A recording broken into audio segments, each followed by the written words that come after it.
এই ভিডিওটা আমার কোরবানির দিনের আমার বেটা এখানে কাজু বাদাম করছে মানে কাটছে, কারণ হচ্ছে আমার টাইম ছিল না এডিট করা, তাই ভিডিওটা পোস্ট করিনি। তো আজকে পোস্ট করছি, আপনারা ভিডিওটা শেষ অবধি দেখেন।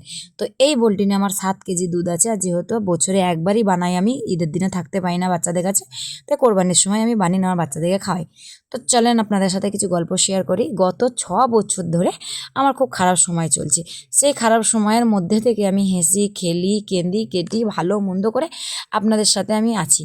কিন্তু আপনারা আমার ভিডিও লাইক করেন, যারা আমাকে চিনেন না জানেন না, বাকি যারা আমাকে চিনে জানে, যারা আমার ভালো মন্দ, তারা আমার ভিডিও লাইক কমেন্ট করে না। হ্যাঁ, আমার ওপরে নজর রাখে যে আমি কি খেয়েছি, আমার মা আমাকে কি দিচ্ছে, আমার মা কোন কাপড়টা আমাকে দিয়েছে, আমার মা কি দিলে যে আমি খেলাম নি পোস্ট করলাম, এগুলো না নজর আমার মায়ের জন্ম দেওয়া কিছু কিছু লোকের আছে।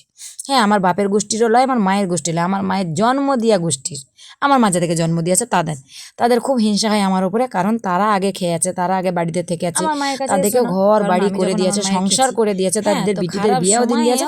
এখন আমার মা খারাপ, আমার মা যত কিছু আছে, আমি নাকি এখন মাকে লুটে ফুটে খেয়েছি। ঠিক আছে ভাই, যখন আমি আমার মাকে লুটে ফুটে খেয়েছি, তাহলে তোমরা তো ওপরওয়ালা শাখা, যখন ওপরওয়ালা বসে আছে তখন না খেয়ে মরবো না।